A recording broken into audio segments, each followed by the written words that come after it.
Sejam muito bem-vindos. Eu sou Rodolfo Ramos e trago esta nova série para vocês.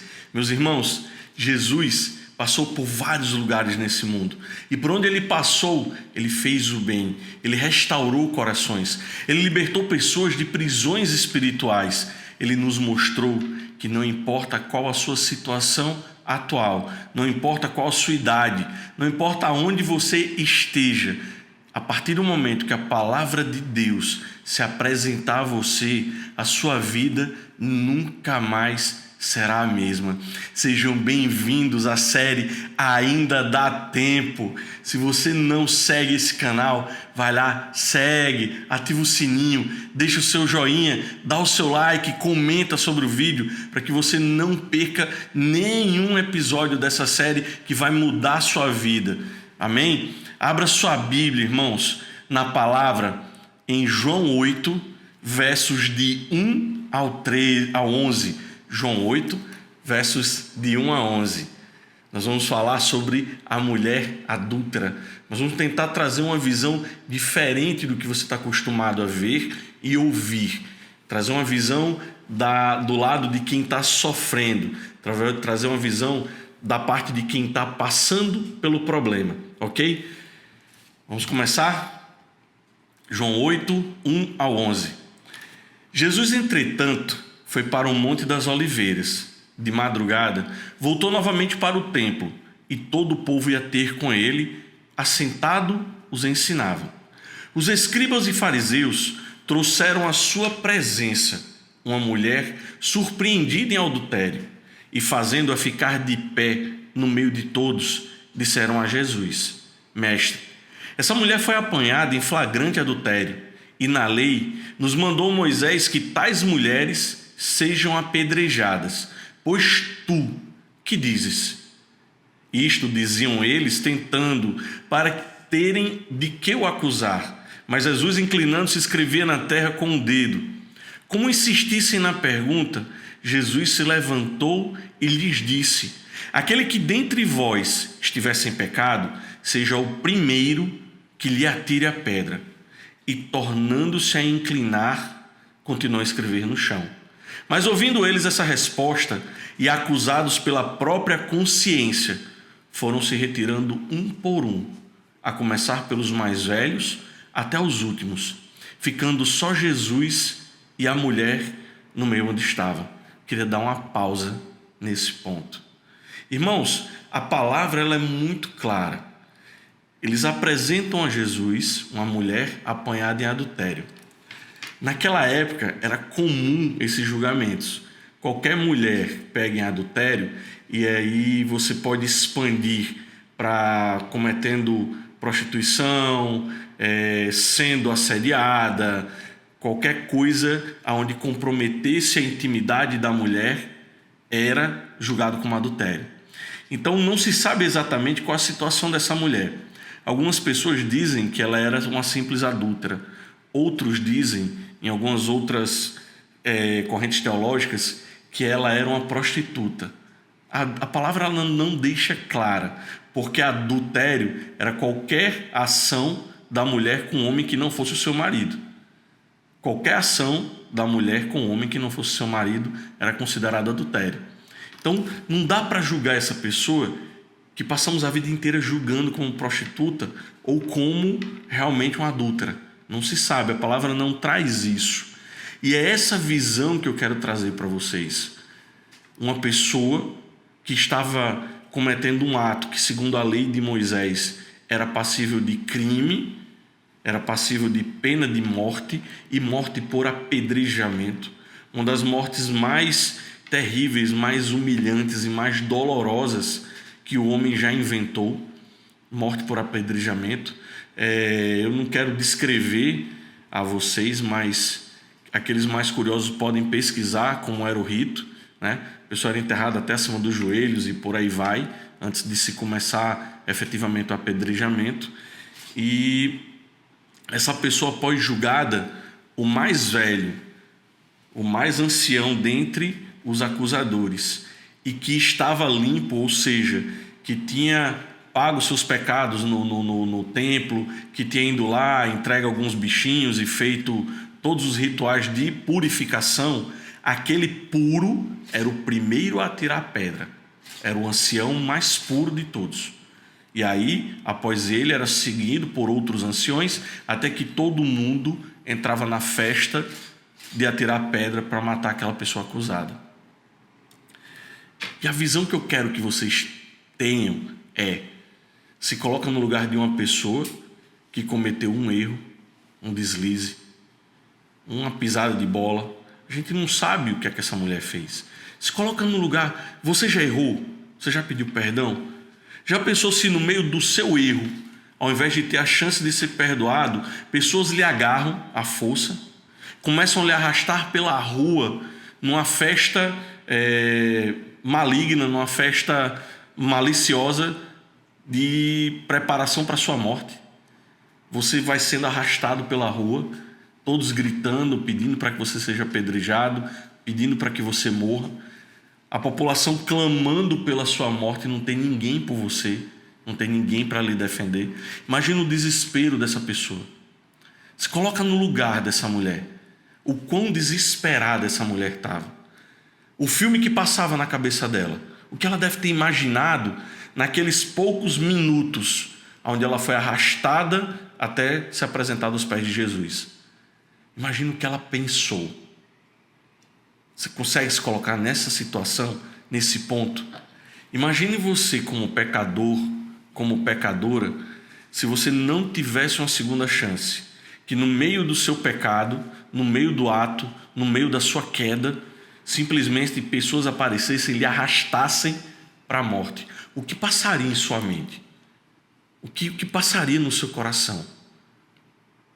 Eu creio que uma das principais coisas, além do medo da morte, é aquela sensação terrível de que não dá mais tempo, de que acabou minha vida, acabou tudo. Eu não vou poder mais me redimir do meu pecado, eu não vou mais poder cuidar dos meus filhos, acabou minha vida. Quantas pessoas hoje, diante de situações bem menos graves do que uma pena de morte, também se sentem humilhadas, expostas, machucadas e entram nessa mesma perspectiva de que não tem mais tempo. Seu tempo acabou. Não dá mais o que fazer. A gente desiste da vida. Você consegue pensar o quão facilmente hoje as pessoas se entregam nessa posição? Acabou o tempo. Essa mulher foi pega e agora condenada à morte. Não só ela, como qualquer pessoa que olhou para ela pelo caminho, teve a mesma perspectiva, o mesmo pensamento. Acabou para ela, acabou o tempo. Tão nova, acabou. Tão novo, jogou a vida fora. Já ouviu essa frase? Oh, meu Deus, tão novo, estragou a vida, acabou. Como se a pessoa estivesse sendo condenada à morte também. Como é fácil a gente julgar e condenar outra pessoa à eternidade, sem chance de renovar sua vida, sem chance de refazer seus caminhos.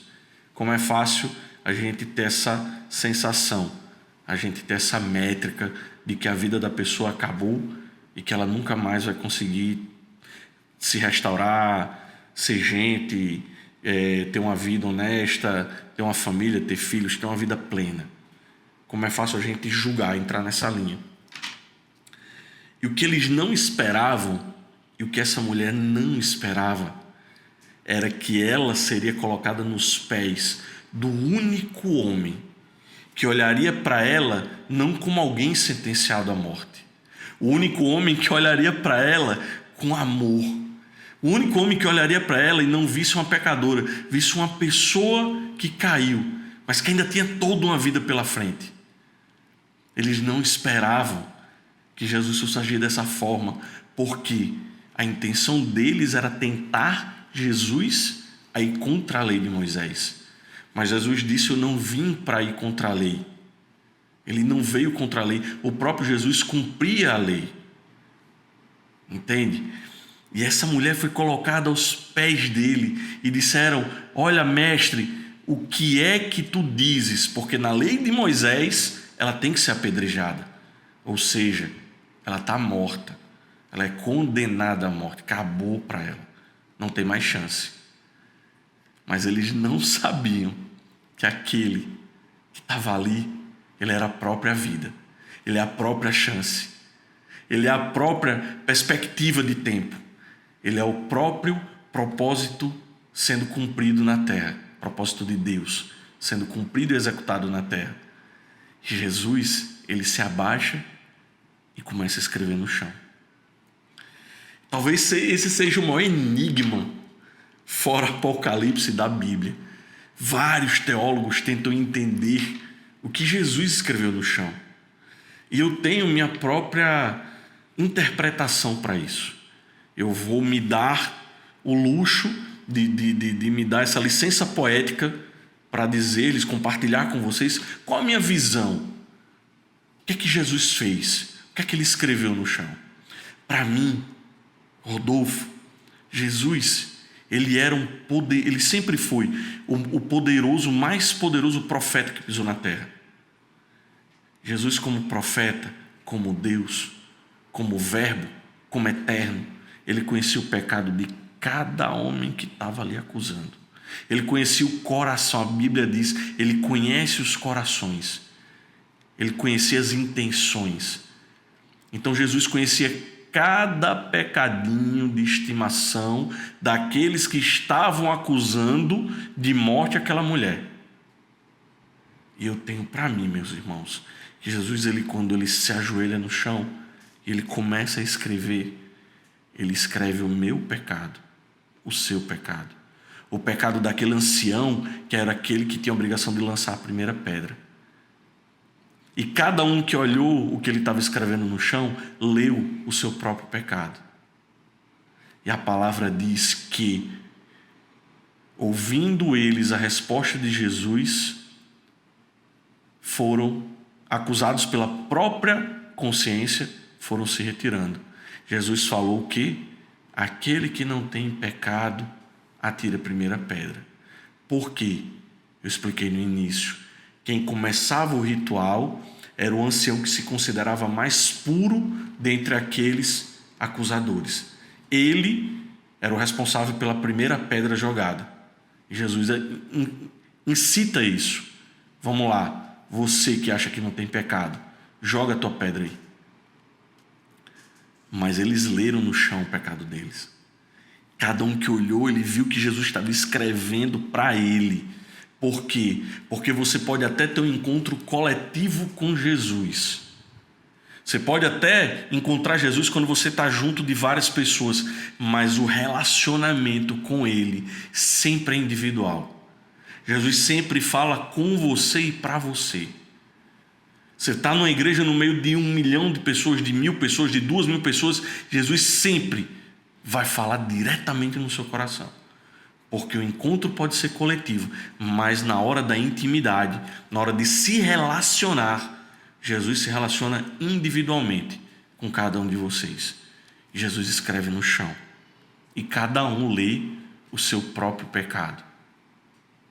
E aí, meu irmão, como é difícil acusar alguém quando você é confrontado por aquele pecado de estimação que você acha que ninguém sabe.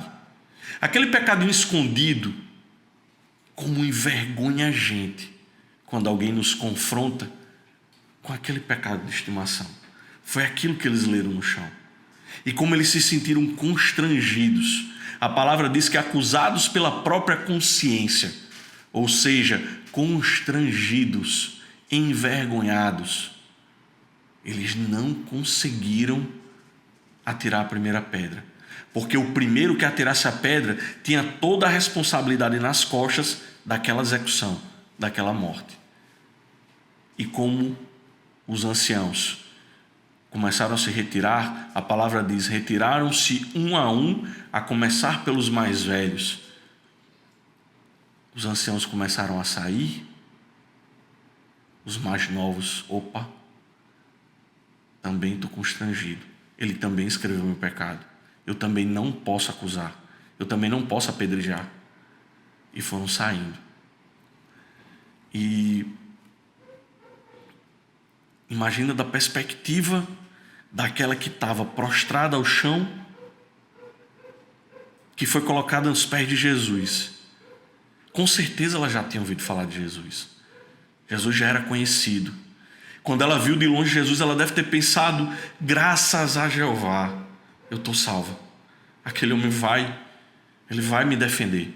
Eu ouvi falar dele, ele cura doentes, ele perdoa pecados. Ele fez paralítico andar, ele curou leprosos. Ele tinha curado cego já. Ela sabia quem era Jesus. Então, de condenada, de alguém sendo arrastado pela rua, de alguém sendo exposto, de alguém ferido, de alguém sem perspectiva, de alguém sem vida, ao longe, quando ela viu Jesus, ela pôde reconhecer Jesus, ela sentiu no seu íntimo uma pontinha de esperança. Eu vou ser salva, Ele vai me ajudar. E jogam ela aos pés de Jesus, e ela só enxerga pé, porque quem está ajoelhado ao chão, prostrado, só vê pé, não consegue ver mais nada. Ela só viu pés daquelas pessoas, ouvia suas vozes e enxergava o pé de Jesus. E de repente ela percebe que Jesus, quando perguntam a ele: o que é que a gente vai fazer? O que é que tu dizes que a gente vai fazer? Jesus se ajoelha na frente dela e ela, sem entender, começa a ver ele escrevendo no chão. E o que ela deve ter pensado? Meu Deus, o que é que ele está fazendo? A multidão em silêncio, Jesus em silêncio, e o pensamento dela gritando, a mente dela gritando: ele não vai me salvar, o que é que ele está fazendo? E ele escrevendo no chão. E assim como os outros, ela também pôde ler ali o pecado dela sendo escrito no chão. Com certeza. Tão constrangido contra os outros, ela também ficou. Mas quem está ajoelhado, prostrado, aguardando a primeira pedrada, que foi o que ela escutou de Jesus, olha o comando que ela escutou: aquele que tiver pecado, que não tiver pecado, atira a primeira pedra. E se fosse você, a gente fecha o olho aqui e fica esperando a primeira pancada. Aquela mulher, ela fechou o olho e se encolheu. Meu Deus, ele me acusou. Ela não entendeu o que Jesus fez. Na verdade, ninguém entendeu o que Jesus fez. Apenas o constrangimento e a vergonha tomou o coração de todos aqueles acusadores. E o dela também. Mas o pecado dela já estava sendo exposto. Ela já estava chorando, ela já estava aflita, ela já estava sem perspectivas, ela já sabia que ia morrer, inevitavelmente. Aquela pouca esperança que ela teve ao ver Jesus se esvaiu quando ela ouviu da própria voz dele, incitando que aquele que não tivesse pecado jogasse a primeira pedra.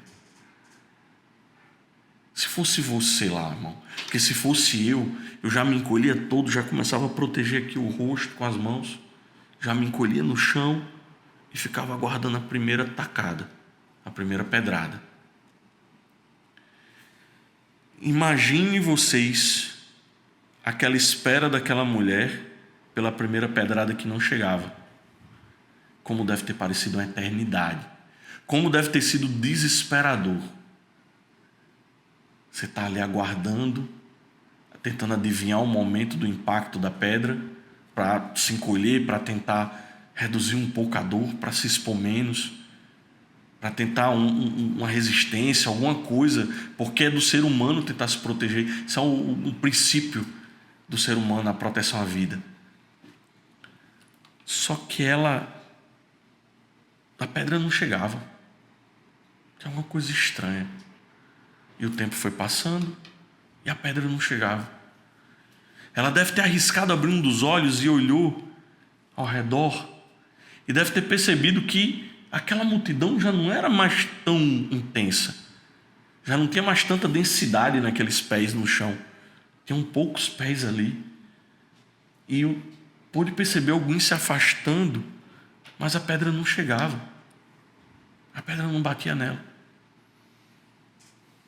E ela ficou aguardando. O que está acontecendo? Ele mandou jogar a pedra. E a pedra não chegava. E o que ela não sabia, e o que eles não sabiam, era que, erguendo-se Jesus, e não vendo ninguém mais além da mulher, perguntou-lhe: mulher, onde estão aqueles teus acusadores? Ninguém te condenou? Meu irmão, eu faço essa pergunta a você. Minha irmã, eu te faço essa pergunta. No momento em que você se colocar prostrada aos pés de Jesus, no momento em que você tiver esse encontro, mesmo que logo após o encontro você ache que está tudo acabado, mesmo que aquela perspectiva inicial que aquela mulher teve quando ela viu Jesus ao longe, agora eu estou salva, que durou poucos segundos essa perspectiva, porque poucos segundos depois ela ouviu daquele homem: quem não tiver pecado, tira a primeira pedra, ou seja, joga a pedra quem tiver limpo, quem tiver puro. Como ela sabia que tinham fariseus ali naquela caminhada, meu Deus, alguém vai jogar a pedra? Esses homens da lei, eles são puros. Mas cada um sabia a sujeira que estava no seu coração, e essa pedra não veio. Então você, ao se prostrar aos pés de Jesus, vai vir aquele início de estou salvo, mas depois vem o quê? Vem os seus pecados na sua mente, vem a sua autoacusação, vem a sua vergonha, vem a sua própria consciência, vem um constrangimento pelo que você está fazendo, e você novamente volta a se condenar. Eu não tenho jeito, acabou para mim. Só que você não contava de estar aos pés de Jesus. E aí é a chave. E Jesus fala: ninguém te condenou? E eu pergunto, depois que você estiver prostrada aos pés de Jesus, quem vai te condenar? Quem vai ter a coragem de te condenar? E continua: respondeu ela: ninguém, Senhor. Então lhe disse Jesus: nem tampouco eu te condeno. E vá e não peque mais.